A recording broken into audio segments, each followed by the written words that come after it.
Au titre de l'actualité, le président ivoirien Alassane Ouattara a reçu en audience Abdelak Saï. L'envoyé spécial du président algérien et lui ont échangé sur la relance de la haute commission bilatérale. Les hôtels Ibis, Marcory et Plateau ont officiellement ouvert leurs portes. Ces hôtels l'ont fait en changeant d'enseigne. On en saura plus dans ce journal. Le ministère de la Santé, de l'Hygiène publique et de la couverture maladie universelle veut améliorer la situation nutritionnelle des populations, notamment les enfants de moins de 5 ans, et mobiliser les financements. À cet effet, le lancement d'une enquête a été effectué. Madame, Monsieur, merci de choisir la télé utile au cœur de l'information pour vous informer. Le président ivoirien Alassane Ouattara a reçu en audience ce mercredi 15 janvier 2025 au palais présidentiel Abdelak Saï, envoyé spécial du président algérien. Au cœur des échanges, le renforcement de la coopération ivoiro-algérienne et la relance de la haute commission bilatérale. Le point de cette rencontre avec Konena Norgo et Tima Traoré. Abdel Saï reçu en audience par le président Alassane Ouattara au palais présidentiel d'Abidjan. Envoyé spécial, il est porteur d'un message de son président Abdelmadjid Tebboune à l'endroit du chef de l'État ivoirien. Les deux hommes ont discuté des relations bilatérales entre la Côte d'Ivoire et l'Algérie, notamment la réactivation de la haute commission entre les deux pays. Nous avons eu l'occasion de discuter avec lui les actes de coopération avec l'Algérie. Et nous avons donc demandé, avec un grand souhait de notre président, de réactiver la haute commission entre Côte d'Ivoire et l'Algérie pour travailler sur des actes de développement et de coopération notamment dans des domaines qui sont variés et divers, comme l'énergie, comme l'agriculture, comme la formation, comme l'hydraulique, beaucoup de choses. Et nous savons que Côte d'Ivoire maintenant émerge. Et c'est un pays qui aujourd'hui est classé comme un pays émergent et développé. Nous avons vu les impacts sur le terrain et cela nous honore. Côte d'Ivoire sort quand même de tout ce qui a été, de par le passé, taxé pour l'Afrique. L'Afrique peut, avec ses hommes et ses femmes, se développer. Et je pense que c'est ce que j'ai cru comprendre de l'idée de M. le Président qui veut que l'Afrique soit un continent fort. Et je pense que dans ce cadre-là, il est très possible qu'on organise des actes de coopération entre les deux pays. Cette rencontre s'inscrit dans la dynamique de renforcement des relations entre les deux pays avec pour ambition de donner un nouvel élan à leur partenariat stratégique. Et parlons industrie hôtelière. Annoncé au cours d'une conférence de presse le 28 novembre 2024, les hôtels Ibis, Marcory et Plateau ont officiellement ouvert leurs portes ce mercredi 15 janvier. Après avoir été fermés pendant 2 années pour rénovation, ces hôtels ont réouvert en changeant d'enseigne, passant de Ibis tout court à Ibis Style. Pour des raisons de commodité, la réouverture de ces 2 hôtels a eu lieu à Ibis Style Marcory dans une atmosphère carnavalex. Reportage Philippe Zabo, Ezekiel Siri. On connaissait l'enseigne rouge des hôtels Ibis. Il faut maintenant s'accommoder à l'enseigne verte d'Ibis Style, Marcory et Plateau. Un changement de couleur qui s'explique par une politique de l'entreprise, celle d'épouser le thème culturel du pays dans lequel Ibis Style est installé. En fait, Ibis Style est une marque qui existe depuis longtemps. Et lorsqu'on a décidé de rénover les 2 Ibis d'Abidjan, qui sont des Ibis historiques, on en a profité pour les faire passer un écrin supérieur et un cran supérieur avec un Ibis Style qui veut dire un peu plus de lifestyle, un peu plus de couleur, un peu plus de fête, de dynamisme. Et donc on a profité de la rénovation pour transformer ces Ibis basiques en Ibis Style. Ibis Style, c'est vraiment la manière de faire entrer l'art vibrant du pays dans l'hôtel. Et donc d'être un peu un territoire d'expression pour tous les artistes ivoiriens et que donc les touristes, les visiteurs, les voyageurs d'affaires puissent en profiter. Alors la principale différence, c'est vraiment les lieux communs. Ils sont vraiment étudiés, ils sont beaucoup plus design, ils sont étudiés pour qu'ils créent une interaction entre les clients. Ils sont très connectés, vous avez des prises partout, vous avez un Wi-Fi incroyable. Et, en fait, c'est des lieux où on peut travailler, discuter, boire un verre, manger. C'est vraiment étudié pour ça. C'est ce qui fait la spécificité des Ibis Styles. Ibis Style Abidjan a donc pour thème la culture urbaine africaine. Cela induit des changements d'ordre ludique, décoratif et gastronomique adaptés au thème choisi. Tout pour le bien-être du client. Chaque Ibis Styles a un concept. Et le concept qui a été retenu pour nous, les Ibis Styles ici à Abidjan, c'est le African Urban Culture. Donc on va promouvoir la culture africaine et donc promouvoir les nourritures de Côte d'Ivoire et spécifiquement ce qu'on retrouve sur la place d'Abidjan. Raison pour laquelle nous vous avons proposé du gnomi, nous vous avons proposé du choukouya, que les gens connaissent déjà. Nous vous avons proposé de la tchéké qui est servie dans des verrines, bien sûr. Nous sommes un Ibis Styles. Donc vous allez retrouver toutes ces choses qui particularisent la nourriture ivoirienne dans les hôtels Ibis Styles et de façon revisitée pour le plus grand plaisir de nos clients. Des changements appréciés par les invités venus les découvrir. Le rebranding qu'ils ont fait il y a quelques temps, je pense que c'est bien parce que là on sent vraiment l'africanité d'Ibis, donc et c'est trop, les couleurs vraiment rappellent l'Afrique originale, l'Afrique d'hier et d'aujourd'hui et certainement l'Afrique du futur. La cérémonie a pris fin par la coupure du ruban. Les hôtels Ibis appartiennent au groupe Accor qui gère plus de 5000 hôtels à travers le monde. Parlons à présent santé. Le ministère de la Santé, de l'Hygiène publique et de la couverture maladie universelle veut mener une enquête nationale de la situation nutritionnelle dans les 14 districts administratifs de la Côte d'Ivoire. Les résultats de cette enquête permettront d'améliorer la situation nutritionnelle des populations, notamment les enfants de moins de 5 ans, et mobiliser les financements.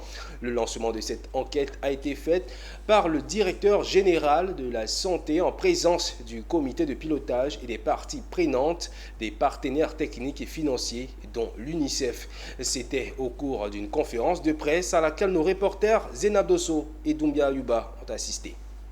Je déclare officiellement, au nom de M. le ministre de la Santé, de l'Hygiène publique et de la couverture maladie universelle, M. Nemba Pierre, l'enquête nationale sur la situation nutritionnelle dans les 14 districts administratifs de la Côte d'Ivoire.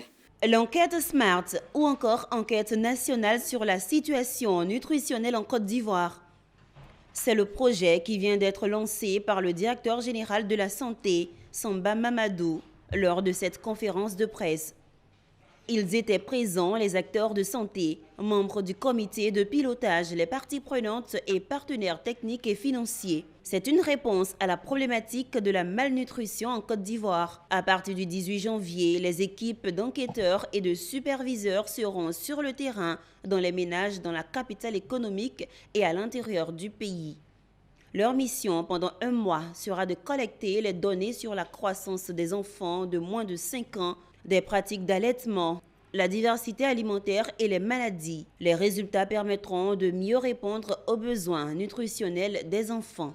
Tous ces efforts du ministère et de ses partenaires visent à améliorer la nutrition par un engagement politique accru, la transformation des méthodes de travail, un accent renforcé sur les résultats et une attention concentrée sur la durabilité. Cette enquête permettra, au-delà de disposer des données récentes et de qualité, de renforcer la redevabilité en matière de nutrition. L'évaluation en termes de collecte, en temps opportun, de traitement d'analyse et de diffusion de données fiabilisées est aussi importante. Dans la mise en œuvre de cette enquête, l'UNICEF Côte d'Ivoire s'engage au nom des partenaires techniques et financiers pour la mobilisation des ressources financières domestiques et humaines. Je suis convaincue que les résultats de cette enquête nationale SMART permettront de mieux répondre aux besoins nutritionnels des enfants et aussi de suivre et de rapporter sur les progrès et les engagements du pays en matière de nutrition. Pour mener à bien cette enquête, le directeur général de la santé appelle à l'implication de tous. Le cabinet de formation, conférence et traduction a initié un atelier de renforcement de capacités dont le thème est l'art de se fixer des objectifs et de les atteindre. Cet atelier de renforcement de capacités avait pour but de maîtriser l'art d'atteindre ses objectifs professionnels et personnels en commençant par la connaissance de soi, point de départ d'un objectif rationnel. C'était ce week-end en présence de Philippe Zabo et de Doumbia Ayouba. Avez-vous le sentiment d'avoir gaspillé du temps ou de n'être pas allé à l'essentiel? Des questions que les hommes se posent généralement en fin d'année pour savoir si oui ou non ils ont atteint leurs objectifs. Or, l'atteinte d'un objectif requiert un mental fort et des compétences définies ici par le conférencier. Alors le plus important, c'est que d'ailleurs, on ne sait pas s'en fixer du tout, premièrement, parce qu'on a peur de la responsabilité qui nous incombe en ce qui concerne notre vie. On veut toujours trouver une excuse. Donc il y a l'irresponsabilité, il y a la compétence de s'en fixer, mais il y a aussi la peur de la critique et d'assumer ses échecs. Il y a également que nous sommes dans un monde de compétition et de comparaison et on est écrasé par les autres. Et la dernière raison, c'est nous avons une croyance limitante qui fait que quelquefois on regarde toutes les excuses et toutes les incompétences et toutes les limites que la société nous montre de nous-mêmes et des autres et on baisse les bras. Après 2 heures d'écoute, les participants à la formation sur l'art de se fixer des objectifs et de les atteindre semblent être sur la bonne voie. Contrairement à ce qu'on pouvait penser avant, moi je pensais que je définissais la voie quand je me fixe l'objectif. Or, ce qu'on a appris aujourd'hui, c'est l'objectif qui définit la voie. Et je pense que c'est un élément important, c'est un très bon point de départ pour mes objectifs que je vais me fixer en 2025. Objectivement, on était carrément hors jeu parce que pour nous, on était focus sur le volet professionnel et qu'on s'est rendu compte finalement avec cette formation qu'il y a beaucoup d'autres canevas qu'on n'avait pas exploités, dont notamment le capital émotionnel. Généralement, on partait avec nos connaissances, nos forces et ça nous a ouvert les yeux sur beaucoup de pans de l'activité entrepreneuriale. Nous avons déjà commencé par déterminer le qui nous sommes. Et dans ce qui nous sommes, il y a tellement d'éléments. Il faut pouvoir prendre tous les compartiments de sa vie et puis déterminer, fixer un objectif par compartiment. La formation s'est achevée par un exercice pratique. Le cabinet conférence et traduction forme dans plusieurs disciplines, dont le développement personnel. Et parlons paix et cohésion. Le village de Yabra, dans la commune de Yamsokro, a vibré en ce début d'année au rythme de la première édition du tournoi de foot de la cohésion et de la fraternité.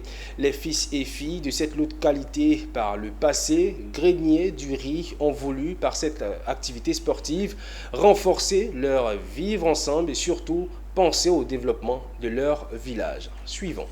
La contribution de l'islam dans la sécurisation du pays a été le centre d'intérêt de ce moment de prière. Chaque intervenant a insisté sur les idéaux de paix et de fraternité que véhicule l'islam. Initiatrice de cette activité, l'association islamique Nour Mohamed apporte ainsi sa contribution à la culture d'un climat social apaisé, surtout en cette année électorale dans le pays.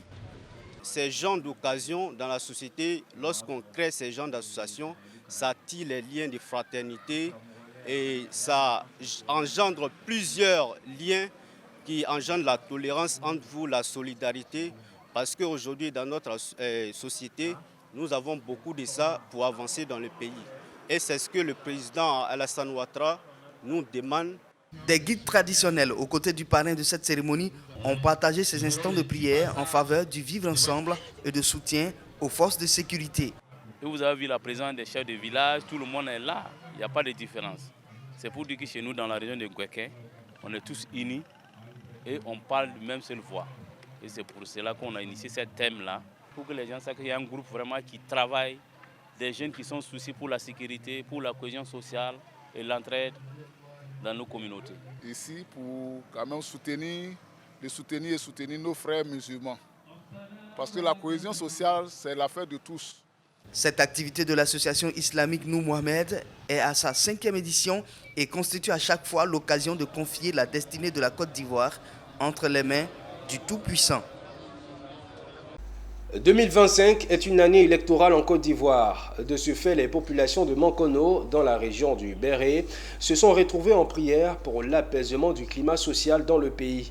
L'initiative est du mouvement Sans Tabou du commandant Mefa Dosso en vue de contribuer aux efforts de préservation de la paix du président de la République. Notre reporter nous en donne des précisions. Prières, lecture intégrale du Coran et exhortations ont meublé ce grand rassemblement spirituel en faveur de la paix en Côte d'Ivoire. Plus de 200 guides religieux musulmans venus de Dianra, Kounaïri et de Mankono ont observé ce moment de recueillement pour demander au Tout-Puissant d'apaiser les cœurs et les esprits en cette année électorale.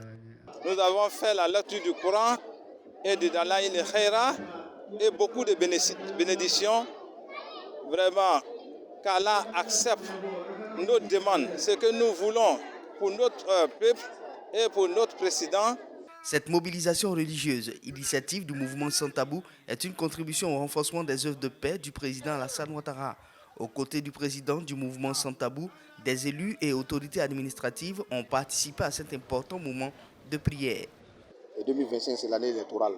Avec tout ce qui s'annonce, nous pensons qu'il est bon que nous puissions prier pour la Côte d'Ivoire, pour le président de la République et pour tous les Ivoiriens, afin que 2025, l'année électorale, soit une année de paix et que les élections se passent dans la paix.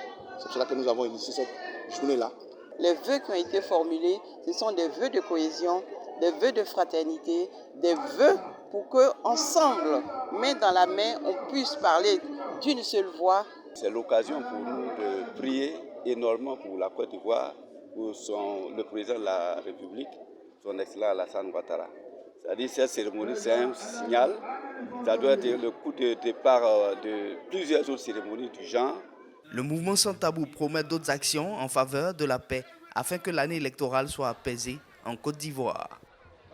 Direction Korogo, l'ONG Yeti et ses partenaires Koika, UNEFPA et IBF ont remis des kits à 95 ex-porteuses de la fistule obstétricale récemment à Korogo pour entreprendre des activités génératrices de revenus. L'objectif étant d'éliminer les pratiques traditionnelles néfastes et faire de la promotion de l'autonomisation de la femme. Ouattara Daouda. Elles sont au total 95 ex-porteuses de la fistule obstétricale qui reçoivent ces jours des kits AGR de la part de l'ONG Yeti et ses partenaires Koika, INESPIE et l'AIBF afin de leur permettre d'entreprendre des activités génératrices de revenus. L'objectif, éliminer les pratiques traditionnelles et promouvoir l'autonomisation de la femme. Juste dire merci au nom du maire pour tout ce que ces structures font pour nous, que ce soit l'AIBF, que ce soit la coordonnatrice, toutes ces personnes qui luttent pour le bien-être de nos populations. Vraiment, vous avez le soutien et les remerciements du maire. Nous avons créé cette ONG pour aider les femmes marginalisées et faire leur réinsertion dans la société. Puisque après, quand elles ont la maladie, elles sont rejetées. Pendant que la fistule se soigne et se guérit gratuitement. Vous avez vu, nous avons 95 femmes qui ont été opérées, guéries, qui reçoivent leur kit d'AGR pour mener une petite activité de commerce, de recherche de ressources, de recettes. Et à travers ça, elles arrivent à se réinsérer socialement dans le tissu économique du village ou de la localité là où elles sont. Elles sont réparties avec des savons, des pommades de l'huile, des pagnes, des sacs de maïs et d'arachides. La fistule obstétricale est une maladie qui survient à la suite d'un accouchement difficile. Elle se manifeste par une incontinence des urines et des selles. Aujourd'hui, elle se soigne gratuitement grâce à la médecine et se guérit. On va commencer incessamment la remise des kits. En image, Africa Finance Corporation, principal fournisseur de solutions d'infrastructures en Afrique, a annoncé l'émission réussie de sa première obligation hybride perpétuelle d'un montant de 500 millions de dollars. Cette transaction marque une étape majeure dans le financement des projets d'infrastructures transformateurs à travers le continent. Et voilà qui met un terme à cette édition. Merci de l'avoir suivi. Restez en notre compagnie. Le programme se poursuit sur Business 24 Africa. À très bientôt.